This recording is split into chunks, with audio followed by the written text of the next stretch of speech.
Bonjour, je m'appelle Olivier. Bonjour, moi c'est Fanny. Bienvenue à notre quatrième webinaire SDPR. Le thème de ce jour est de la commande garantie au retour sous garantie, comment s'y retrouver. Avant de démarrer la présentation, on va juste vous rappeler les règles de fonctionnement du webinaire. Donc, vos micros sont coupés, mais vous avez la possibilité de poser des questions via le petit appendice qui est à droite. Alors, on va se présenter. Donc, moi, je m'appelle Olivier Blaise. Je travaille chez Soleil Duval depuis de nombreuses années, 34 ans en l'occurrence, et je travaille depuis chez Soleil Duval Pièces de rechange depuis 8 ans. Je suis aujourd'hui responsable du service assistance pièces de rechange et réclamations, en clair le référencement, les réclamations et les litiges pour les clients français également. Et donc, Fanny. Donc moi c'est Fanny Duval, donc j'ai effectué des études de management des unités commerciales et donc après avoir travaillé dans plusieurs commerces, donc je suis arrivée chez Sony Duval Pièces de rechange en 2011 en tant que tout d'abord assistante au suivi client et depuis 2015 j'ai rejoint le service des réclamations. Voilà. On va présenter Soleil Duval, donc pièces de rechange. Notre métier, c'est quoi? Nous définissons, nous mettons en conditionnement et nous distribuons des pièces de rechange d'origine du groupe de marques Soleil Duval, ce qu'on appelle les marques rouges, à travers la France et puis le monde entier. Donc actuellement, nous avons 9000 références de pièces de rechange et nous assurons 15 ans de disponibilité des pièces après la fin de vie des produits. Donc en SDPR aussi en quelques chiffres, donc c'est 39 pays que l'on distribue, dont la France. Ça représente 135 000 commandes, soit 390 000 lignes de commandes par an. Donc avec un notif pardon, de 97%, enfin 97,35%. C'est 40 000 appels clients avec un taux de service à 97%. Et notre temps d'attente est de 30 secondes. Nous sommes certifiés ISO 9001, ISO 14001, ISO 45001 et donc KNF Service 345, la version 8. Alors, nous allons commencer par les fondamentaux sur la gestion des retours sous garantie et des commandes sous garantie. On va démarrer par la commande, puisque lorsque un appareil a une panne, l'idée c'est de commander une pièce pour pouvoir vous dépanner en premier lieu. Donc, il va falloir dans un premier temps passer une commande garantie par trois biais différents. Soit sur le site web, où vous allez passer une commande normale et à la fin de la commande, vous allez cocher garantie. Soit vous allez passer votre commande par mail avec un bon de commande en tête de votre société ou par fax avec les mêmes données, le mot garantie, de manière à ce que la commande soit livrée en express, n'ait pas de frais de port, mais ça sera une commande payante et ça sera uniquement le retour de la pièce en nos locaux dans le cadre du retour sous garantie, si la pièce est couverte par la garantie, qui déclenchera un avoir. Là, je vais parler des conditions générales de la garantie constructeur. Donc, Soleil Duval, nous sommes fabricants, donc nous offrons une garantie constructeur aux utilisateurs. Donc, cette garantie, elle couvre le remplacement des pièces défectueuses, reconnues comme défectueuses, à l'exclusion des frais de manœuvre et de déplacement. La durée et les conditions de la garantie constructeur, donc pour accorder pour chaque produit, donc sont spécifiques au produit et sont définies dans la carte de garantie qui est livrée avec l'appareil. En cas de contradiction avec d'autres documents, donc ce sont les dispositions de la carte de garantie qui s'appliquent prioritairement. Nos appareils sont garantis 2 ans à partir de la date de mise en service, c'est elle qui fait foi. Si celle-ci n'a malheureusement pas eu lieu, c'est la date d'achat de l'appareil qui fait foi. Si jamais le client ne retrouve pas la facture, c'est le numéro de série qui fera foi. Et dans ce cas-là, ça sera beaucoup moins avantageux pour le client. Après aussi, on a une garantie pièce. Donc, nos appareils sont garantis 2 ans à partir de la date de mise en service. Ça, on en a parlé. Il peut arriver qu'une pièce déjà changée retombe en panne. Si elle tombe en panne, cette pièce est couverte pendant 1 an à partir de la date d'achat de cette pièce. C'est la date de livraison qui fait foi. Donc, il faudra, pour recommander cette pièce, utiliser la même technique que pour la commande garantie d'une pièce jamais changée. Voilà. L'ensemble des durées et des conditions de la garantie constructeur sont dans le guide de la garantie qu'on peut vous envoyer, mais ils sont également présents dans le tarif papier qui sort chaque année à partir du 1er février de l'année suivante. Donc en l'occurrence, 1er février 2020, vous aurez le guide de la garantie inclus dans le tarif papier 2020. Fanny va vous expliquer la gestion des retours. Donc en quelques mots, le retour sous garantie, c'est simple. Vous pouvez donc le faire via le site internet. C'est une demande d'enlèvement que vous faites. Vous préparez votre colis. Et donc ensuite, un transporteur passe chercher le colis afin de le rapporter à l'usine pour expertise et l'édition d'un avoir. Donc sur le site internet, vous avez tous les éléments. Vous pouvez donc également y télécharger les documents pour préparer le colis. Donc on va voir justement tout à l'heure au niveau des différents documents et supports. Et donc pour les différents documents et supports, il y a un élément qui est important, c'est le numéro de série. Et donc Olivier va vous expliquer justement comment se décompose ce numéro de série et où le trouver. Alors le numéro de série, effectivement, c'est un élément indispensable pour qu'on puisse effectuer un avoir. Donc, où pouvez-vous le trouver sur l'appareil? Donc, il y a plusieurs endroits sur l'appareil, ça dépend des appareils aussi, mais c'est souvent à côté des boîtiers électroniques, hein, de la carte principale. Ce sont des étiquettes qui se représentent sous la forme de code barre, avec des chiffres au-dessus des codes barres et la référence de l'appareil toujours en dessous. Ce sont des étiquettes qui sont détachables. Alors, elles sont détachables pour permettre à vous, clients, de pouvoir les décoller et les coller sur les étiquettes de pièces qui sont indispensables au retour de chaque pièce. Donc, déjà, le fait d'avoir une étiquette détachable, ça permet d'éviter de faire des erreurs dans la recopie de ce numéro-là. Et ça permet d'avoir à coup sûr une identification du produit. Comment se décompose un numéro de série? Donc, le numéro de série commence toujours par 21 chez nous. Donc 21, ça veut dire que ça a été fabriqué sur un site de production du groupe Vaillant. Donc le 21, les deux chiffres derrière, ce sont l'année. Donc l'année 2015 en l'occurrence, pour l'exemple qu'on a. 45, c'est la semaine de production, la semaine à laquelle ça a été produit à Nantes. Donc 45e semaine de 2015. Et ensuite, vous avez une référence à 10 chiffres ou à 8 caractères. Alors, depuis quelques années, ce ne sont que des références à 10 chiffres, mais sur certains appareils, vous pouvez encore retrouver ceux à 8 caractères. Ça, c'est l'identification du produit. Hein. C'est ce qui vous sera utile lorsque vous recherchez la pièce sur notre catalogue électronique. Voilà. Donc maintenant, Fanny va vous expliquer les étapes de la garantie avec les documents support. Donc, comme je disais tout à l'heure, donc différents documents qui sont à votre disposition sur votre site internet pour préparer votre colis. Donc, il vous suffit d'aller dans l'onglet Retour sous garantie, documents et supports. Et donc, vous y trouvez 3 éléments. Vous y trouvez l'étiquette colis, donc avec notre adresse préinscrite dessus, qui vous suffit juste d'imprimer et de coller sur votre colis. Vous retrouvez donc l'étiquette pièce, sur laquelle est indiqué tous les éléments qui feront foi pour la prise en charge de votre garantie, dont le numéro de série que nous venons de voir avec Olivier, la date de mise en service, la date d'installation, le code défaut, voilà, tous les éléments pour l'expertise. Et donc, vous avez également le bordereau. Le bordereau de garantie, vous avez 2 possibilités.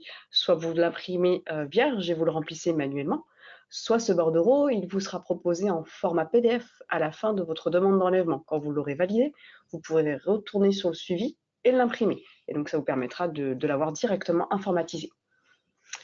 Donc, on va voir également que vous retrouvez également les modalités de retour. Alors, les modalités, oui, effectivement, pour tout processus, on a forcément une description du processus. Donc, toujours dans l'onglet Retour sous garantie, vous avez la possibilité de retrouver cet élément qui est téléchargeable en PDF, hein, que vous pouvez imprimer également. Hein. Il va décrire toute la procédure de la commande jusqu'à l'édition de l'avoir. Hein. Donc, n'hésitez pas à le consulter. Hein. Je pense que en aide, ça sera intéressant pour vous. Fanny va vous expliquer le retour sous garantie pas à pas, donc à partir de la première étape. Donc la première étape de la demande d'enlèvement. Il faut savoir qu'il y a 3 étapes. Donc en premier lieu, on va vous demander un numéro de bon de retour. Donc le numéro de bon de retour, c'est vous qui le choisissez, ce n'est pas nous qui vous le délivrons. Donc on va juste vous demander qu'il fasse 7 caractères au minimum. Après, chiffres, lettres, majuscules, minuscules, comme vous le souhaitez. Il faut juste atteindre les 7 caractères pour pouvoir valider ce numéro. Une fois que vous le validez, justement, vous passez à la deuxième étape. On va voir avec. Alors juste avant de terminer, Fanny, pour compléter ce que tu viens de dire, ce numéro il est important, hein, c'est pas nous qui vous le donnons, c'est comme a dit Fanny, c'est vous qui le créez. Il sera présent sur l'avoir qui sera édité dans le cadre du retour sous garantie. Donc en termes de rapprochement comptable, ça pourra vous aider. Alors, à la deuxième étape, vous allez donc vous avez réuni vos pièces, vous les avez identifiées, et ce qu'il va falloir faire maintenant, c'est les saisir sur cette étape. Donc référence par référence, numéro de série par numéro de série. Donc la référence à gauche, comme l'exemple vous montre. Le numéro de série, soit vous le mettez à la main, soit vous pouvez le scanner. Vous avez la possibilité de le scanner. On vous a mis un scan à droite. Donc le scan, l'avantage, c'est que ça évite les erreurs. On est sûr de ne pas se tromper. Si vous le rentrez à la main et que ça ne matche pas par rapport à l'appareil et la date d'intervention, vous pouvez quand même forcer le système. L'important, c'est que la pièce que vous souhaitez nous retourner soit étiquetée avec le bon numéro de série. Ça, c'est important, puisque ça sera vérifié à l'arrivée chez nous par mes collègues du retour sous garantie. Après, vous avez la date de mise en service, donc vous avez un petit calendrier à droite sur lequel vous pouvez cliquer, choisir la date de mise en service, celle qui a été enregistrée. Si elle n'est pas enregistrée, il faudra choisir la date d'achat de l'appareil, en lieu et place. La date d'intervention, ça c'est la date à laquelle le technicien est intervenu pour changer la pièce. Est-ce que c'est une pièce qui a déjà été changée ou non? Donc, il peut arriver de temps en temps qu'une pièce tombe en panne, même si elle a été changée. Si elle tombe en panne dans les 1 an, eh ben, cette pièce est garantie, je l'ai dit précédemment. Donc, vous cochez soit oui, soit non. Après, vous avez un menu déroulant, panne, donc différentes pannes décrites. Vous cliquez sur la panne qui vous intéresse. Si elle n'est pas précisée dans la liste déroulante, vous pouvez le préciser dans une petite case à droite. Et après, vous allez ajouter. Et après, vous allez incrémenter toutes vos pièces une par une. La demande d'enlèvement, elle n'est pas faite pour envoyer les pièces une par une et faire une demande d'enlèvement à chaque pièce, mais plutôt pour constituer une liste. À chaque fois que vous saisissez les pièces, c'est automatiquement enregistré. Et même si vous avez terminé votre journée et que vous n'avez pas fini votre demande d'enlèvement, votre colis n'est pas plein, vous pouvez revenir le lendemain sur la même demande et continuer jusqu'à la valider. Une fois que vous avez fait ajouter, vous voyez en bas, on a toutes les références qu'on a rentrées avec les éléments et les numéros de série qui sont notifiés. Après, une fois que toutes les références ont été rentrées, ce qu'on va faire, c'est valider pour passer à l'étape 3 que Fanny va vous décrire. Donc la troisième étape, c'est sur laquelle donc, vous validez les éléments qui aideront le transporteur. Donc vous avez, excusez-moi, à indiquer le nombre de colis qui est à enlever, également le poids. Donc ça permet au transporteur de préparer l'enlèvement, tout simplement. Vous pouvez également donner des instructions. Donc par exemple, je vous invite vivement à indiquer vos horaires d'ouverture qui permettront au transporteur de passer quand vous êtes là. L'adresse d'enlèvement qui sera indiquée également est celle qui est indiquée sur votre numéro de compte client. Par défaut, il faut savoir que vous pouvez la modifier. Donc, si vous souhaitez enlever les pièces à une autre adresse, vous pouvez manuellement l'indiquer. Une fois que vous validez cette troisième et dernière étape, l'information donc est validée. On reçoit donc nous l'information directement, comme quoi vous avez fait cette demande, et elle est envoyée directement au niveau du transporteur, qui va pouvoir donc préparer l'enlèvement. Donc c'est le transporteur Calberson qui est mandaté, et donc celui-ci a 5 jours ouvrés pour venir chercher la marchandise dans vos locaux. Et après, qu'est-ce qui se passe? Donc, après, une fois que vous avez saisi votre demande d'enlèvement, votre colis est prêt, que le transporteur doit passer ou est passé, vous avez la possibilité, toujours dans l'onglet Retour sous garantie, d'aller visionner les demandes que vous avez faites. Donc, comme exemple qui est montré juste pour vous, vous pouvez cliquer sur la demande et l'imprimer, bien sûr.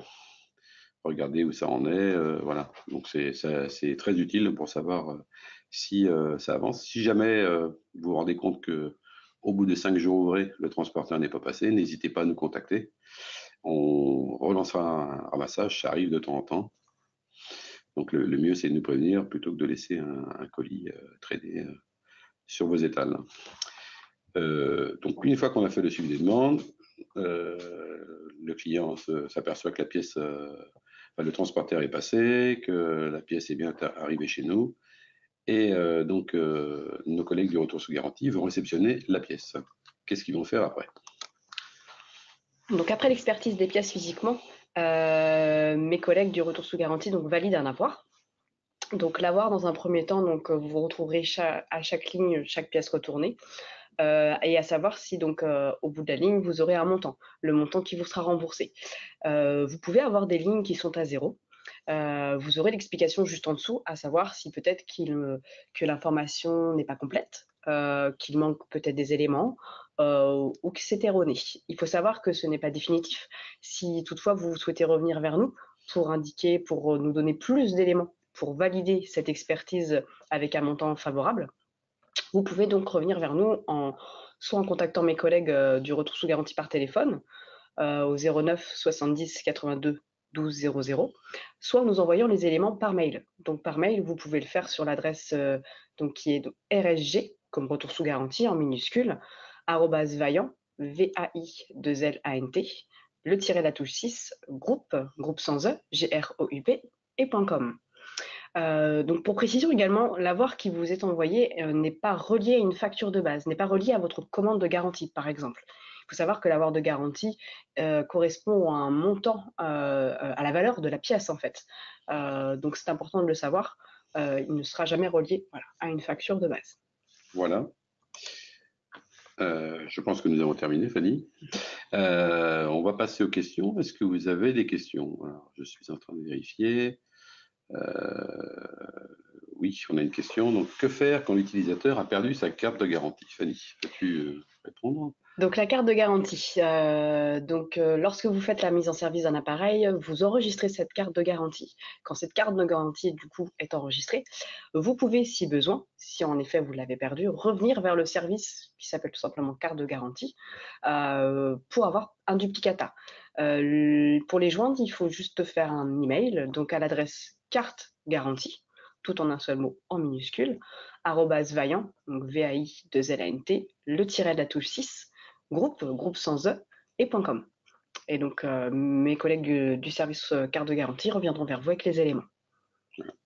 Nous avons une deuxième question. Comment savoir si un appareil est toujours sous garantie? Alors, je pense qu'on l'a expliqué un petit peu plus tôt. On va le réexpliquer. Un appareil a un numéro de série. Donc, numéro de série, on en a parlé tout à l'heure, 21. Donc, c'est un chiffre. Nos numéros de série commencent toujours par ça. Un appareil chez nous est garanti 24 mois à partir de la date de mise en service. Donc, comme on a un numéro de série qui commence par 21, les deux chiffres derrière, c'est l'année, et les deux chiffres derrière, c'est la semaine. Dans l'exemple qu'on avait tout à l'heure, 21, 15, 45, 45e semaine de 2015, là, on se rend bien compte qu'on est au-delà des 2 ans, en tout cas à la date d'aujourd'hui. Donc, l'appareil n'est plus sous garantie. Si l'appareil est encore sous garantie, enfin, dans la période des 24 mois, forcément, les pièces vont pouvoir être prises dans le cadre de la garantie. Attention, juste pour information, on a certaines pièces, notamment des échangeurs ou des ballons de plus de 20 litres sur vos appareils, qui sont garantis 5 ans. Même si l'appareil est garanti 2 ans, ces pièces-là sont couvertes un peu plus longtemps. Nous avons une troisième question. Je commande mes pièces chez mon grossiste. Dois-je vous retourner directement les pièces? Non, en effet, pour faire le retour des pièces, donc c'est la société qui a passé commande qui doit faire le retour des pièces. Donc en l'occurrence, si vous avez fait appel à un grossiste et que c'est lui qui a passé commande pour vous, il vous suffit donc de lui retourner les pièces directement et c'est lui qui fera le nécessaire envers nous pour retourner les pièces et pour avoir l'expertise. Une dernière question. Peut-on faire le suivi de ces demandes faites au transporteur en cas de retard? Fanny, je te laisse terminer. Donc pour faire le suivi de vos demandes, donc pour le transport, si besoin, il faut nous contacter directement. Si toutefois vous voyez que le transporteur, les 5 jours ouvrés sont passés, il suffit de recontacter mes collègues. Donc comme j'ai pu le dire tout à l'heure, hein, même numéro, le 09 70 82 12 00. Vous tapez le 4 au retour sous garantie, ou vous contactez mes collègues par mail. Donc même adresse mail que je vous ai communiqué tout à l'heure, rsg@vaillant-du6group.com. Mes collègues pourront revenir vers vous pour faire le suivi du transport. Écoutez, je pense que je suis en train de regarder, il n'y a pas de nouvelles questions. On va vous laisser là. Déjà, on va vous remercier pour le temps que vous nous avez accordé. Moi, je vais vous dire au revoir. À très bientôt. Donc, je vous remercie également, et je vous donne rendez-vous donc, sur le prochain webinaire, donc qui sera sur le retour des pièces neuves et sur savoir comment ouvrir une réclamation. Donc ce sera le 24 janvier à 14h30 et ce sera donc Olivier et moi-même, qui seront là avec vous. Ouais. Donc merci à vous et au revoir. Au revoir.